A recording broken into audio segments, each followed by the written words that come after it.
This podcast is brought to you by the Islamic Center and NYU. For more information, visit our website at www.icnyu.org. Assalamu alaikum wa barakatuh, everyone. I hope your Ramadan is going very well these last few nights. I just have some quick announcements before we start. We have a lot of wonderful programs this Ramadan that are open to everyone, including Quran recitation each morning, afternoon, and evening, presentations by our community members, Pre-Iftar Halaqas, and Iftars with community members so you don't have to break your fast alone. All the links that I will begin to say now I will put in the chat, but they can also be found at the ICNYU link that I will share in the chat right now. We are humbly asking you to make a tax-deductible donation to the important causes that I will be mentioning and share their critical messages with your friends, families, co-workers, and social media network.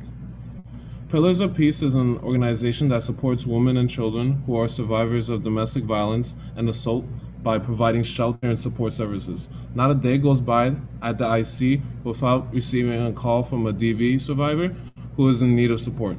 Please donate whatever amount you can at the link I will share in the chat right now. Our Islamic Center at NYU is working with IMRC, Indian Muslim Relief and Charities, on an emergency campaign to provide much needed support to our brothers and sisters in India. As we are sure you have seen, the situation is absolutely horrific. Please donate at the link that I will share in the chat right now. We are raising emergency relief funds for local individuals and families who are facing financial hardship. These funds will help housing, food insecurity, and debt relief. So many people in our local community are struggling. So we are asking everyone to give what they can in order to help. The donations are zakat and khums eligible and tax deductible. You can also give your zakat al-fitr for Ramadan, $15 per person in your family, towards the cause. I will share the link in the chat right now. Finally, all of our programs are free and open to the public. Our center is run completely off of donations, so we ask that you can please make a tax-deductible donation of whatever amount you are able to at the link I shared just now. Thank you. Assalamu alaikum wa rahmatullah. Bismillah, walhamdulillah, wassalatu wassalam ala rasulillah, wa ala alihi wa sahbihi wa man wala. All praise is due to Allah subhanahu wa ta'ala. We thank Him, we praise Him, we glorify Him. We beseech Him to send His choicest salutations upon His most beloved sallallahu ta'ala alayhi wa sallam, and upon all those who choose to tread in His path until the last day. We've been looking at a text by Imam Ghazalis rahimahullah, an excerpt from a book that's called Ayyuhal Walad, my dear beloved child, my dear beloved son or daughter. And this is a text that is written in response to a query from perhaps a student, another scholar, someone who is elder, but in a state of kind of spiritual disarray. And they're looking for assistance now from Imam Ghazali rahimahullah to move forward, where he responds in what becomes this text is in a letter. And that letter now gets broken down into a few different counsels, categorized by different topics and subject headers. And we've been looking at the counsel that's on companionship, the 17th counsel. If you have a smartphone or a laptop, you could pull it up by just doing a search on Imam Ghazali, Dear Beloved Son, PDF. And I'm going to pull it up for those who are joining us on Zoom. I'll pull it up on my screen. And over the last few weeks, we've been looking at this conversation that takes place between a sheikh by the name of Shaqiq al-Balkhi, rahimahullah, where he's talking to his close companion and friend by the name of Hatim. And Hatim is asked by Shaqiq al-Balkhi, what are the things that you have gained from your companionship with me? A friendship of 30 years. And he says in response that in these 30 years, I have taken 8 benefits from you. And then he begins to outline those benefits. We've looked at the first 6 over the last 2 weeks. And so today we want to look at number 7 and 8. And then we'll make a dua before Maghrib comes in New York City. Can somebody confirm for me the time that Maghrib comes in New York, just so we don't go over? I think it's a little bit before 8 p.m. Eastern time in New York City. And so, as we're pulling that up, I want us to engage this text, but I want you to think about this now in a few prisms of engagement. One, this is a person who is speaking about benefits that he draws from his companion, from his friendship, that he's gaining in these insights, and his friendship allows for him to have this kind of depth of perspective, taking from his friend now something that enables him to find meaning in life and apply to it. And if you haven't looked at the first 6 with us, the recordings are up online on the Islamic Center at NYU's YouTube page and our Facebook pages. But here, you want to spend some time thinking about them, and I'd say in a few different frames. One, the kind of companionship that you keep, what are the benefits you take from those? 2, what are people taking from you? 3, just in reflection and contemplation, he reaches these 8 conclusions from 30 years of a companionship, but it comes from an existence that is rooted in now reflection, taking moments to pause. And so companionship is not just about person to person, but we just spent almost a month with Ramadan as a companion. And not to think about that in a clever or cliche way, but to think about that as a reality. You spent a month in this blessed environment. What are the things you're taking from it? The benefits. You bring your intellect, you bring your heart, your organs of cognition to really think deeply about it. And so the 7th benefit is where we're going to start from today. Of these 8 benefits that Hatim says that he takes from his relationship with Shaqiq al-Balkhi, may Allah's mercy be upon both of them. And so the 7th benefit, he says, is that, and I quote, "The 7th benefit is that I saw everyone working very hard, exhausting himself to obtain food and sustenance, tempted by doubts and forbidden things. They degrade themselves in humiliation. I pondered over the saying of Allah Azza wa Jal that there is no moving creature on earth but its sustenance dependent on Allah. I knew that my livelihood is guaranteed by Allah, the Exalted, so I engaged myself in worship and cut off my covetousness of all else other than He." So what he's seeing here now is a little bit different from the first couple of benefits where he talks about the dunya, and he talks about gaining from material things, that people chase after the acquisition of possessions, and they chase after the world and the accrual of things in that vein. And what he is drawing on here initially as a benefit is that he says, I see people who they're in a state of existence where they exhaust themselves to take their risk, but they also do so in manners that are not permissible. They have no qualms in engaging what is doubtful, the makruh, or what is impermissible, the haram, in order to gain their sustenance, their risk. And in his own contemplation, he sees this now in this bigger vein of where is reliance? Where is trust? What is it that you are in pursuit of? But also from a theological standpoint, that what is allocated to us is already written by the divine. The balance of our human agency in relation to what is determined by Allah and His wisdom is a balance that is a deep theological conversation that has been debated and discussed for centuries, both within our religious framework and in many other religious and spiritual traditions.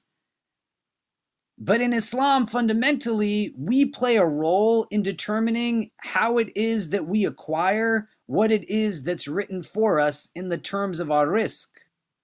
And so he's saying that I see a lot of people who they engage in the acquisition of their sustenance through means that are not pleasing to God.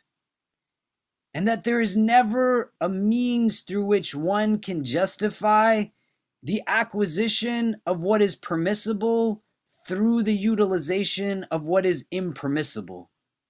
That you don't have to turn towards haram in order to gain what it is that is allocated to you for your sustenance.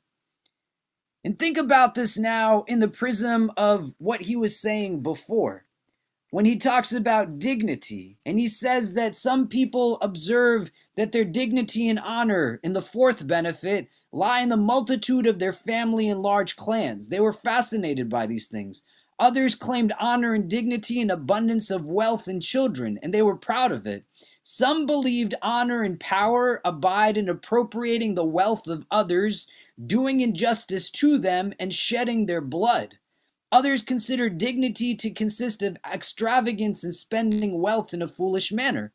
Now, you take these different benefits and you don't see them in a vacuum, but how they overlap. And if I believe my sense of dignity is in how much wealth I have, how much money I have, or I believe that in my dignity I'm entitled to now take from someone else's wealth, take from someone else's belongings, I'm unable to act unjustly, I'm unable to act inequitably, I'm unable to engage in oppression. And we can see this, like literally right now, in the city of Jerusalem, in one of the sanctified cities in our tradition. There are individuals who are throwing elderly women out of their homes, evicting them from their given home and their homeland because somebody judged somewhere in a court that it's okay for them to do that. And may Allah make things easy for our brothers and sisters in Palestine and the occupation that is taking place there. But this is a city of barakah. This is a city that you can go to perform pilgrimage to, of the recommended cities. In the city of Jerusalem, in Al-Quds right now, there are soldiers placing their knees on the necks of Palestinians. The same way that George Floyd had law enforcement put knees on his neck. It's not any different. And the imagery is something that is there that has to be understood.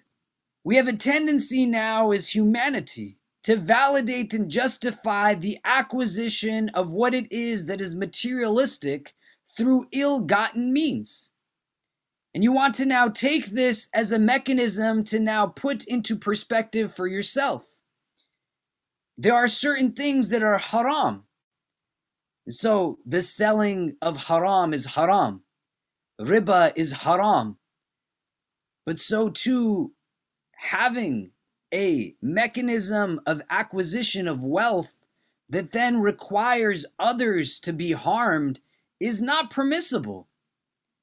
We have conversations where you have Sharia scholars that could tell you, for example, it's okay for you to invest in weapons manufacturing companies because it's not a problem, because the weapons manufacturing company is not utilizing the weapon that it is manufacturing.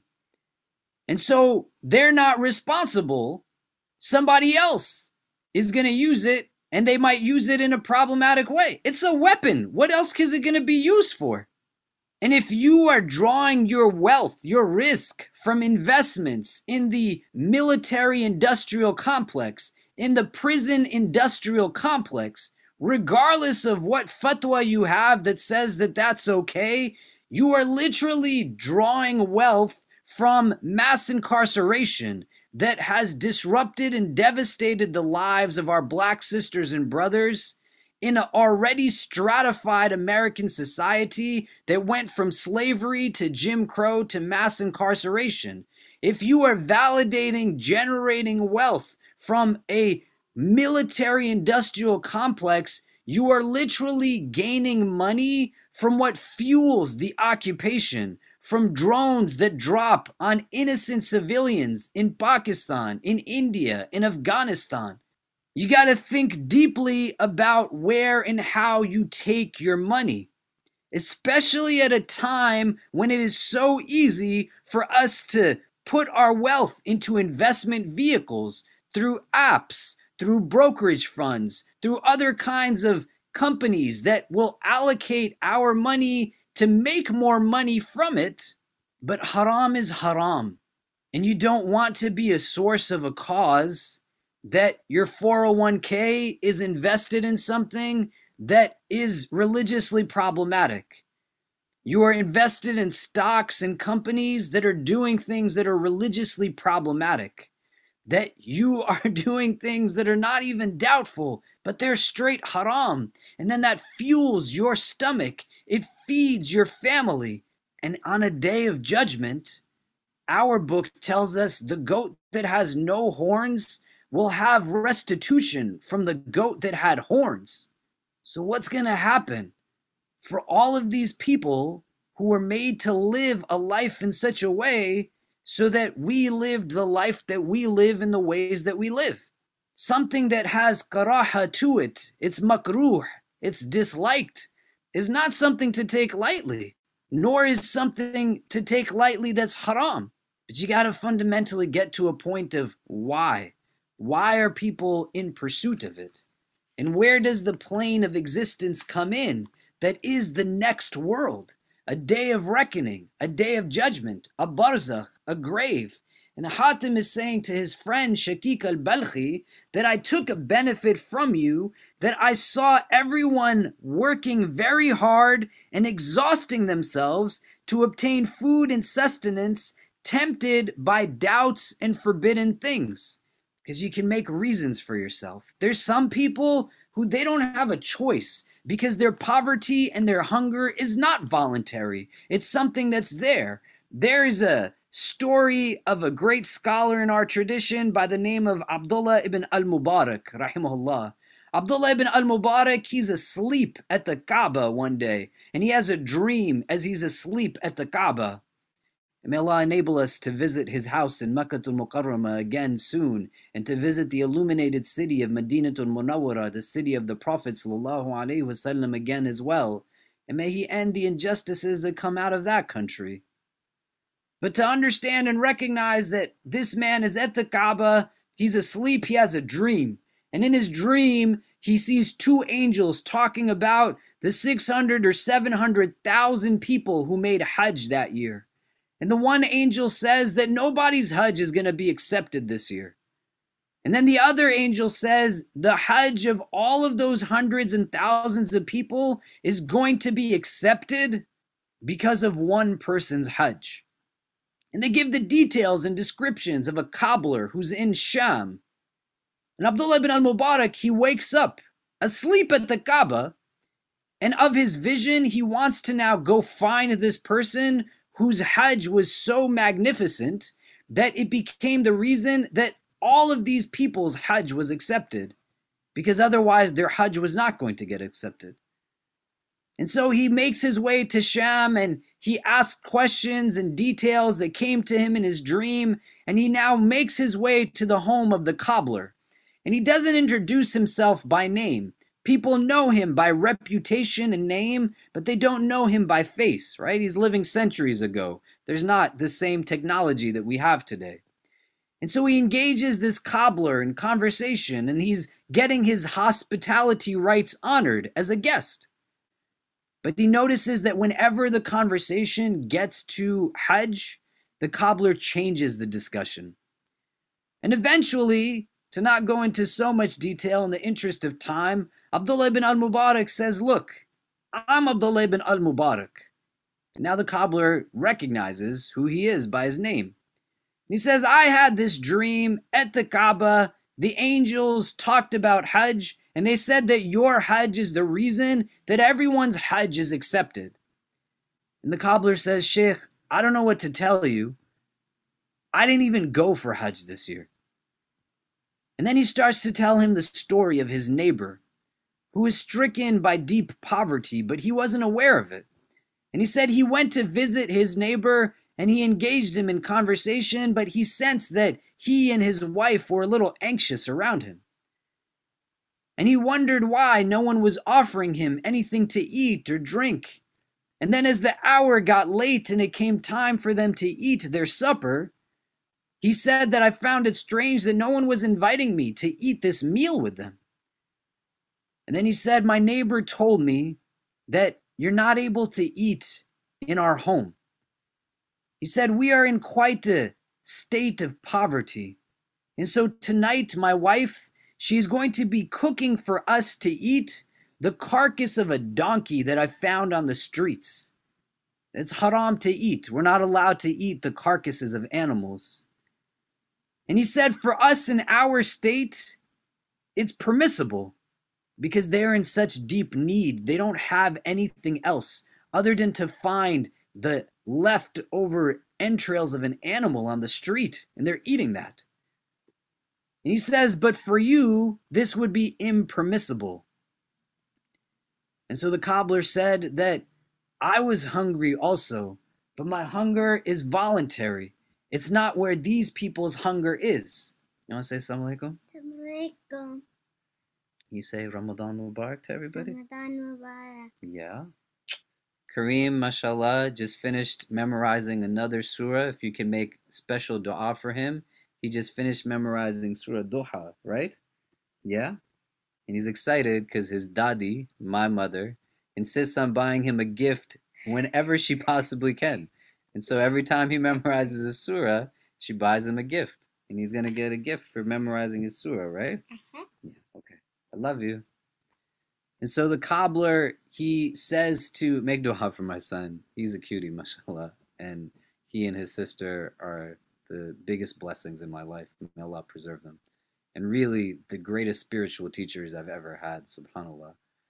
And so the cobbler, he says to Abdullah ibn al-Mubarak that my poverty was voluntary, my hunger, because I was saving for this trip.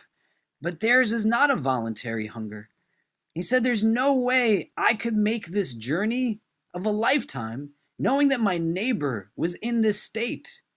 So I took all of the dinars and dirhams that I had saved up for this Hajj and I gave it to them so that they wouldn't have to eat and indulge in the haram. And Abdullah ibn al-Mubarak, he says to the cobbler, this is why your Hajj is the reason that everyone else's Hajj was accepted. He didn't even have to go for Hajj. Just the beautiful sincerity of his intention was such that it was cloaked in a mercy that enveloped the acceptance of the Hajj of these hundreds of thousands that otherwise wouldn't have had their Hajj accepted. But fundamentally, you want to also understand, our goal is to get other people out of having to make dire decisions that have them then have no choice but to engage in the impermissible. We don't want to willfully engage in what is impermissible. We want to keep other people from having to make those difficult decisions when they don't have basic needs and necessities. And the only time one could arguably make a decision of engaging in the haram or the makruh in order to gain their sustenance is when there's no other way out. And I thought about this. I've been reading this section of Ayyuhal Walad a lot this Ramadan because these 8 benefits, they're resonating in a lot of different ways. in terms of just understanding what is the life ahead like? What am I really working towards? What am I carrying forward? What are the guiding principles that govern my decision making and choices? What does Jannah mean to me? Who is God to me? What does it mean to be a soul that traverses this earthly plane like a traveler, the Prophet says? Kun fi dunya ka'annaka gharib aw abir sabil, to be in the world like you are a stranger or a traveler. That what does it mean that I'm still journeying? And how do I find meaning in all of this? You don't want to engage in the acquisition of what is impermissible. And he's saying people exhaust themselves. For what? You're going to still be in this place where, I don't know about you, but I know for me, I didn't have a night this Ramadan where I even thought twice about whether I'd have food to eat at Maghrib time. And that's not to create guilt, that's to create gratefulness to God.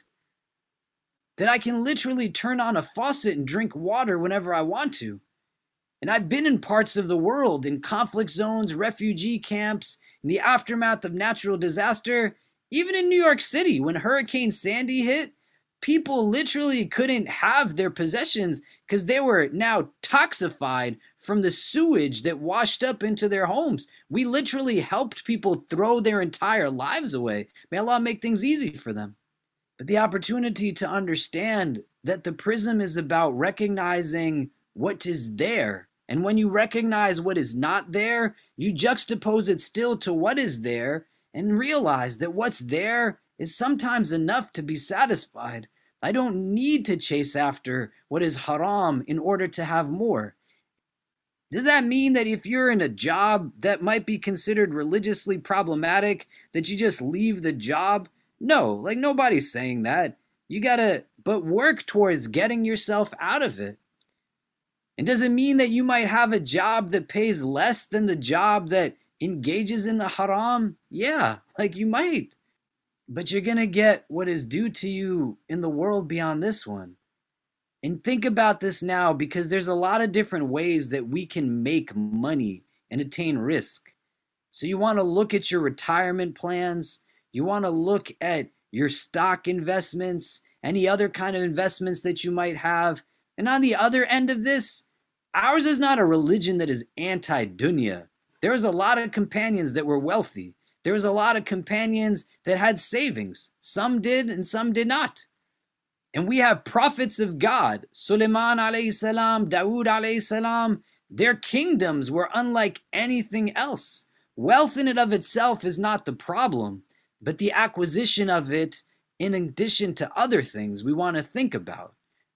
You know the story of Musa alayhi salam and Khidr alayhi salam, where Moses is directed towards a man by the name of Khidr who has more knowledge than he does, the Quran says, a different knowledge.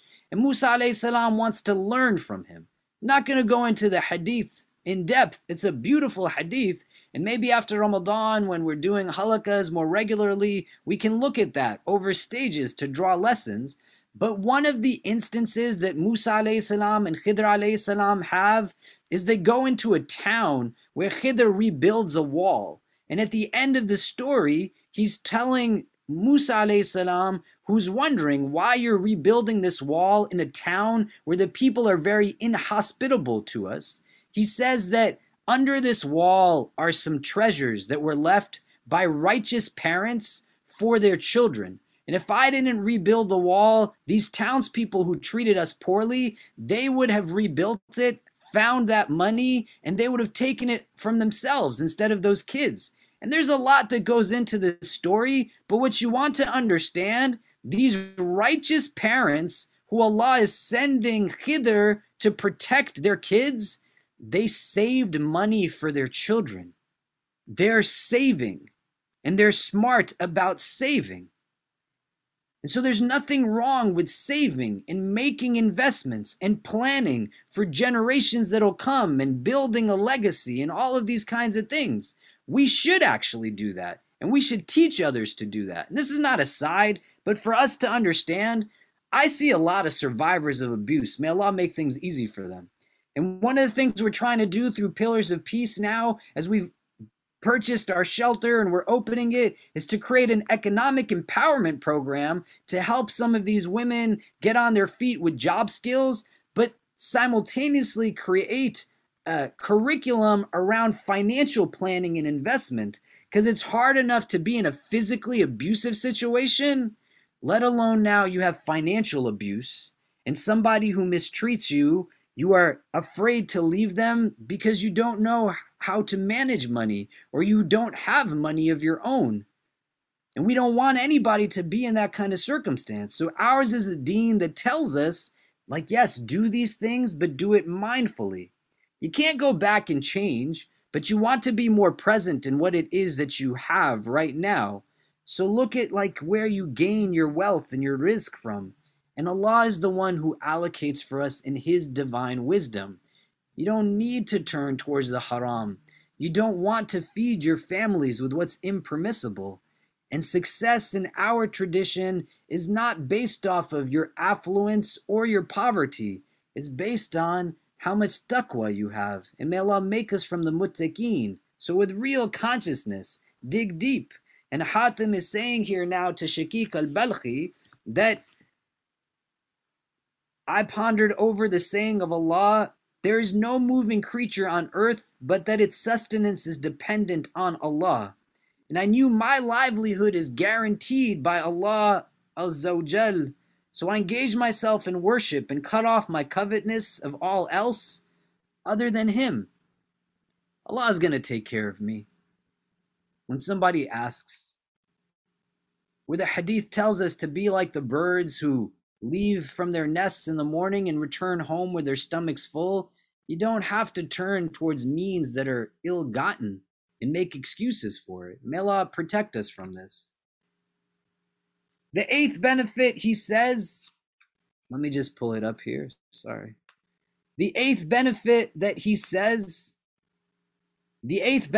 is that I saw that everyone relied on some created thing, some on the dinar and dirham, some on wealth and property, some on trade and craft, and some on creatures like themselves. I meditated upon the saying of the Exalted, and whosoever places his reliance on Allah subhanahu wa ta'ala, sufficient is Allah for him.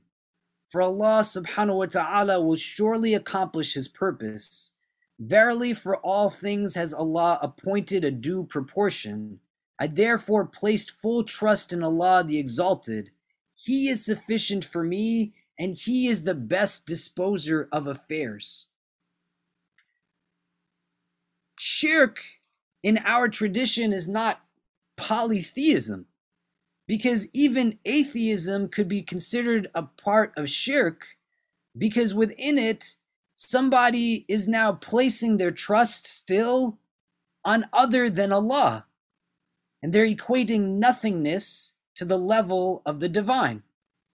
So you don't want to equate shirk just to idolatry or polytheism, but you associate partners with the divine in ways that are not befitting of Allah Azza wa Jal's majesty.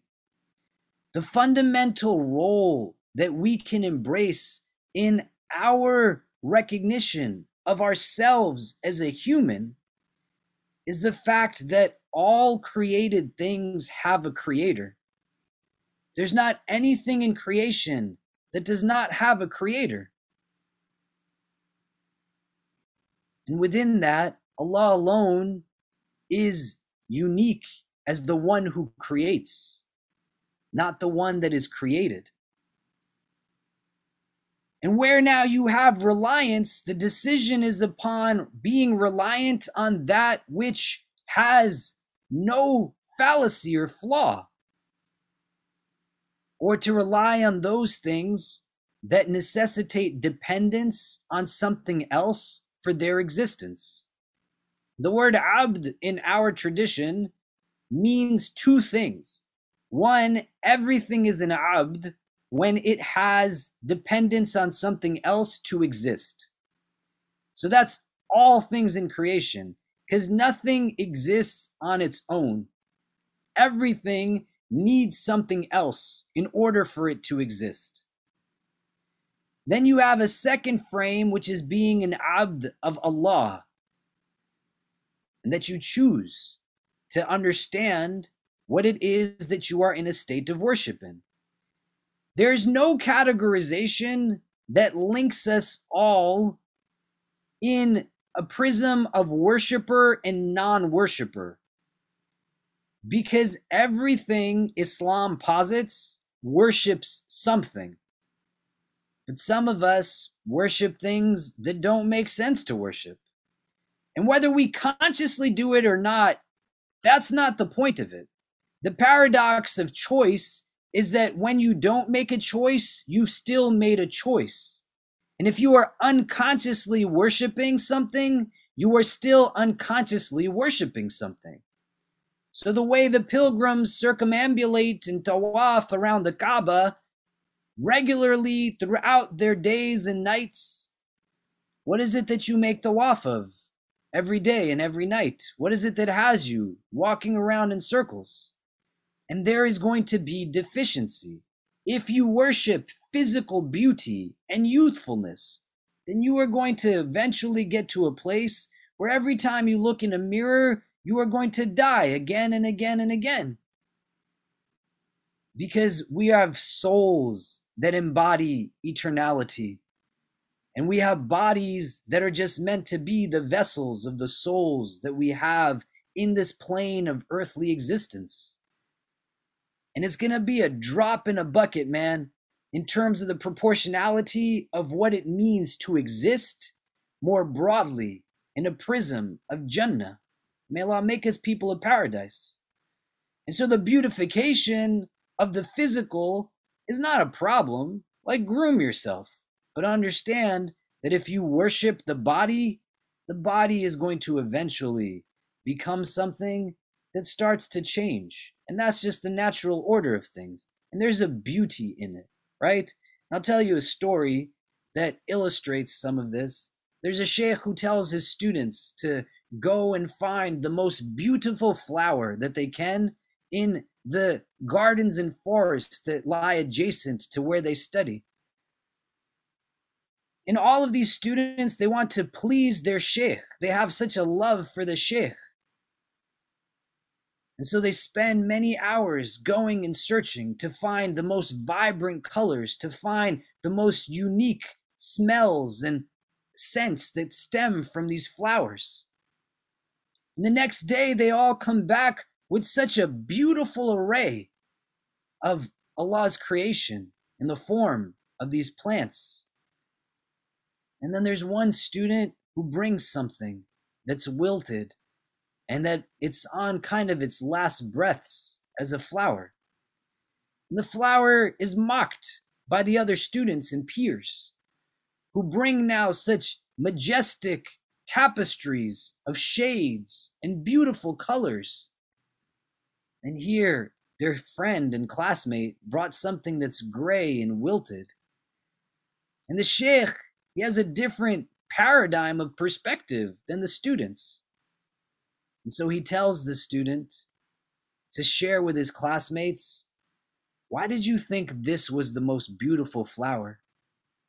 And he says, Ya sheikh, I walked through the forests and I found such beauty that I couldn't even imagine. And subhanallah, what a vivid display of just color in these flowers that litter the gardens around us. He said, then I came upon this one, which looked like it would soon be leaving from the world anyway. And its beauty outshined the beauty of any of the rest of these things. Because in it, I saw that it had fulfilled its entire purpose. It went through all of its cycles of phases of existence in this world. How many must have stared at it and saw such gain in its colors? How many must have smelled it and taken from its aroma? And to me, it was beautiful because it lived its entire life in the way that it was intended. And now it was moving forward to a much deserved rest. So if you worship just the physical, you're losing sight of where the honor is and dignity in embracing our mortality, in finding that dignity in our old age. If you worship money, it's not going to ever give you the satisfaction that the dunya claims that it would. If you worship your culture, you worship your race, you worship your ethnicity, that's just racism. Allah is the one that determined who we would be born to and where we would be born. And at the end of the day, He has told us that just like all of us are abd, we can all fit into a box of being worshippers. He's also told us that we are all Banu Adam. And then when you have this construct of being the clan of something, Banu Hashim, the clan of the Hashim, Banu Nadir, the clan of the Nadir, Banu Qaynuqa, the clan of the Qaynuqa, they are associating now with a patriarchal figure that we are all linked generationally and genealogically to this individual. So Allah is saying, you know what? All of you are Bani Adam, and that you share your humanity as children of one patriarch, that we have a common father and a common mother. And that Adamic sense of creation breaks out. Don't worship your skin color. That's just stupid. And Allah and His Messenger, they tell us, La yajhal, don't be foolish, don't be ignorant. But consciously choose what you worship and let that be something that's worthy of your worship. Don't worship dunya, don't worship desire, don't worship your lusts. He says here that I see everybody relying on things. They rely on money, the dinar and the dirham. They rely on wealth and property. They rely on trade and craft. They even rely on creatures like themselves. But I reflected upon the saying of the Exalted, whosoever places his reliance on Allah, sufficient is Allah for him. For Allah will surely accomplish His purpose. Indeed, for all things has Allah appointed a due proportion. Who is God to you? Do you ever ask yourself this? You can't believe something because somebody else simply believes it. You could dress how somebody else dresses. You could even pray the way somebody else prays. You can fast the way people fast. You can't believe something because somebody else believes it. Belief is in your heart. And conviction can build itself consciously or unconsciously. We all have core beliefs. They don't all have to be related to theology. But the Hadith Qudsi, it tells us, Ana inda dhanni abdi bi. This genre of Hadith, that is the sacred Hadith, where the Prophet ﷺ says that Allah has said, and then he says what Allah has said. In this particular narration, he says, Ana inda dhanni abdi bi. I am as my servant thinks I am. So you got to pause in these nights of Ramadan. Do you believe in a God that's an angry old man in the sky looking for a reason to punish you? Or do you believe in a God that believes in you? A God that loves you more than a mother loves its child? You see my son when he came in here, and my world stops when my babies walk in. And my wife loves my kids more than my wife. I can't understand it. But it makes sense, and it makes sense to me why the Prophet says that the love of a mother, the mercy of a mother, that Allah's mercy exceeds that. But the God you believe in is the God you're going to have a relationship with. And when you believe in a God that you don't think believes in you, then you are going to turn towards other things for reliance. And if you've never sat down and conceptualized for yourself and revisited throughout your existence, who is Allah to me? Do I believe Him to be the most merciful of those who show mercy? The source of an unconditional love? Do I believe when His Messenger says that God is kind and He loves kindness and He gives for gentleness what He does not give for harshness? Or do I take other parameters? When I determine who I want to rely on, I want to rely on the entity that does not doze or slumber or sleep ever, that his watching is consistent, a provider, a creator, a sustainer, the one that wants what's best for me and doesn't really ask for so much in return, because none of it is going to him anyway. It's for us to gain from and benefit from. In these last nights of Ramadan, you want to be able to ponder and reflect on these things. And so I want to read through this just so we can have these 8 benefits fresh in our mind. And then I'm going to make dua before Maghrib comes in, inshallah. And so we can hear it, right? One day, Shaqiq asked Hatim, "You have kept my company for 30 years. What have you gained in the course of these years?" Hatim replied, "I have gained 8 benefits from the knowledge which is sufficient for me. I hope my salvation and safety are embodied in them." Shaqiq asked Hatim to mention them, and Hatim said, "The first benefit is that I observed the creation and saw that everyone had a loved one, and one passionately desired whom he loved and longed for. Some of the beloved accompany the lover up to the brink of sickness and death, and others to the gate of the graveyard. All of them return and leave him there alone. No one goes into the tomb with him. I looked into the matter and said to myself, the best beloved is that which would enter the tomb with the lover to console him. I found it to be nothing else than good works. So I took this as my beloved to illuminate my grave for me and to comfort me in it and not leave me alone.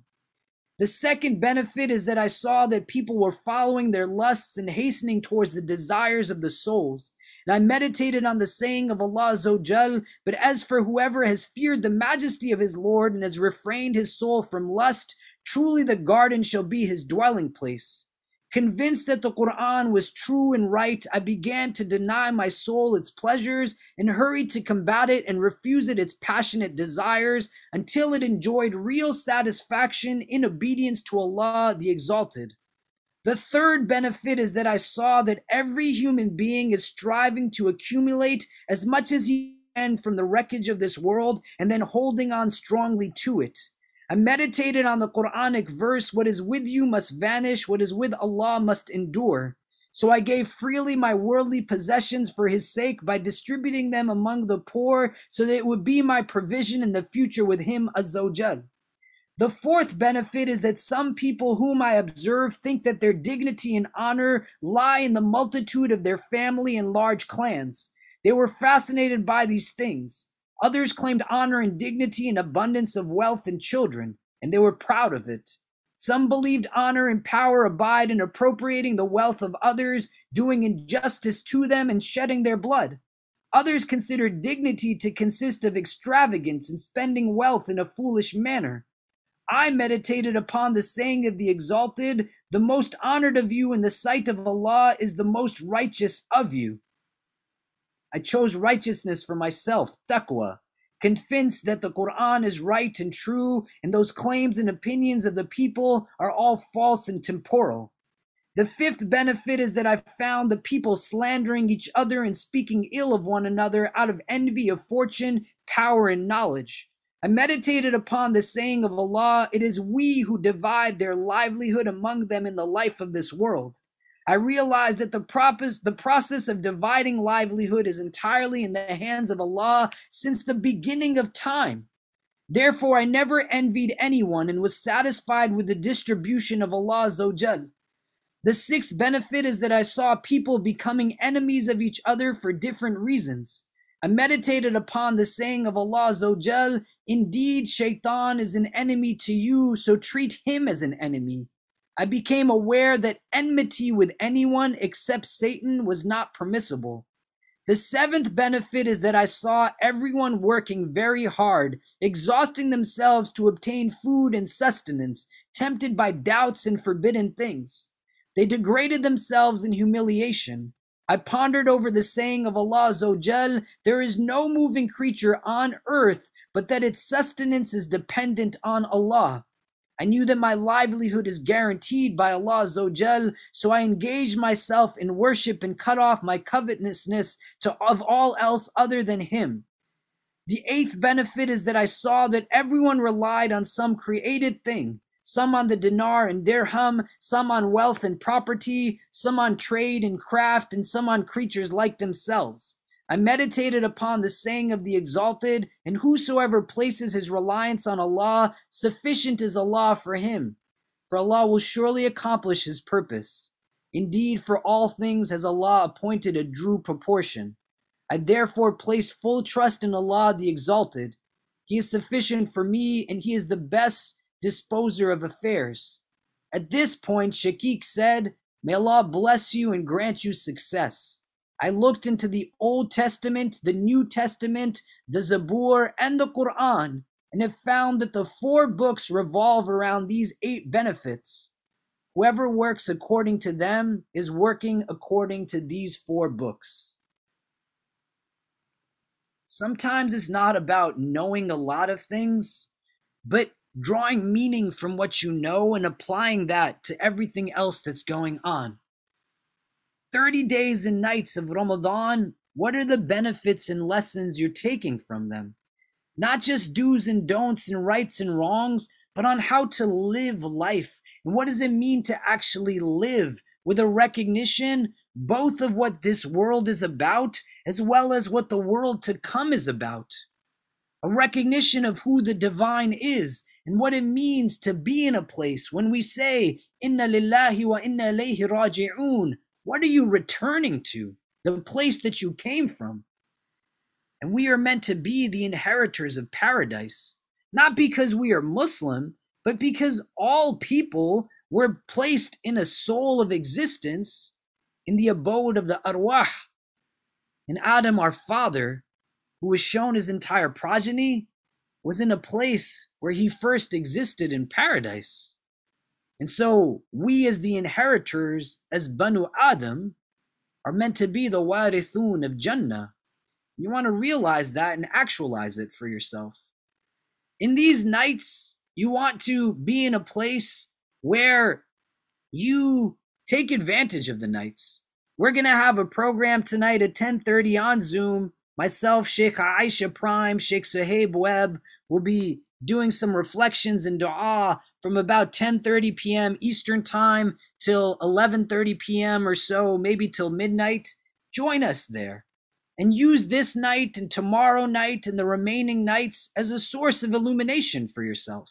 If you can support these campaigns that Ben shared in the chat, the relief campaigns that we have, it'll go a long way. But I want to use the last moments to not talk about these things. Join us at our program tonight if you can. But if you can't, use these nights for what they were made for. Be with Allah, talk to Him. He wants you to be there. He wants you to be with Him more than anyone else. You just have to overcome what's within you that's going to keep you from being there. And so if you can join me in just a short dua as we wrap up this session. I'm going to be doing another Halaqa before Iftar tomorrow, starting at 7 and going until Maghrib time. So inshallah, feel free to join in for that as well if you'd like, and to let others know as well, inshallah. If you can join me in just making a short dua as we're about 5 minutes away from Maghrib coming in here in New York City. Allahumma ameen. اللهم لك الحمد كما ينبغي لوجهك وعظيم سلطانك لك الحمد حمدا طاهرا طيبا مباركا فيه ليوم الدين اللهم صل على سيدنا محمد في الأولين وفي الآخرين اللهم صل وسلم وبارك على سيدنا محمد وعلى آله وصحبه وبارك وسلم يا أرحم الراحمين اللهم إنك عفو كريم تحب العفو فاعف عنا يا مقلب القلوب ثبت قلوبنا على دينك اللهم اجعلنا من المخلصين اللهم اجعلنا من المخلصين اللهم اجعلنا من المخلصين Ya Allah, Ya Rabbi, our Lord, bless our gatherings and all those who are in them. We stand for your sake, Ya Kareem, do not turn us away. Answer our prayers and grant us the courage, wisdom, sincerity, and compassion to be the answer to the prayers of others. You are the one who responds, Ya Mujib, the all-hearing, Ya Sami. Free our hearts of any anxiety, anguish, or unwarranted anger, from any bitterness, jealousy, or envy. Detach them from loving anything that causes us harm or gives us simple complacency. Fill them instead with a lightness strengthened through gratitude, understanding, tranquility, and contentment. You are the source of peace, Ya Salam, the one who enriches, Ya Mughni.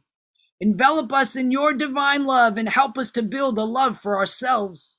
We are weak and imperfect, but the perfection of your love stems from its embracing of us despite our being imperfect. You are the loving one, Ya Wadud, the compassionate, Ya Rahman.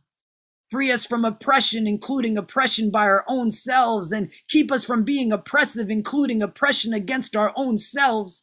Grant justice and ease to all those who are held down, peace and stability to those in conflict. Make us satisfied with all that you have given to us, and make us not amongst those who act unjustly and take from others. You are the most just, Ya Adl, the all-seeing, Ya Basir. Make us amongst the honest, the truthful, the kind, and the conscious. Help us to honor the rights of all those around us, our families, our neighbors, and the societies in which we live. Free us from arrogance, hatred, and racism. Endow us with a sense of respect for the diversity of your creation. You are the creator, Ya Khaliq, the most generous, Ya Kareem. Give us leaders who are actual leaders and make us followers who are deserving of good leaders. Grant us knowledge, wisdom, patience, and sensibility, as well as good intention and a strong sense of passion.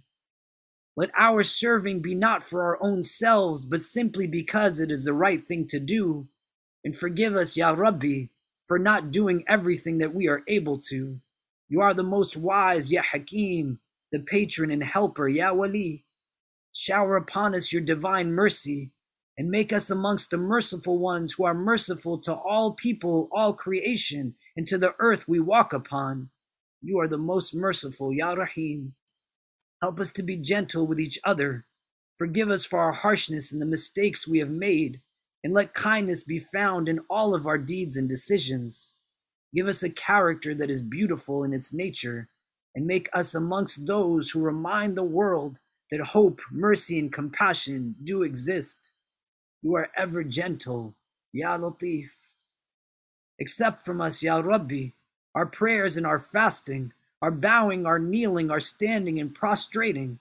Grant us and our loved ones only the best in this world and the best in the next.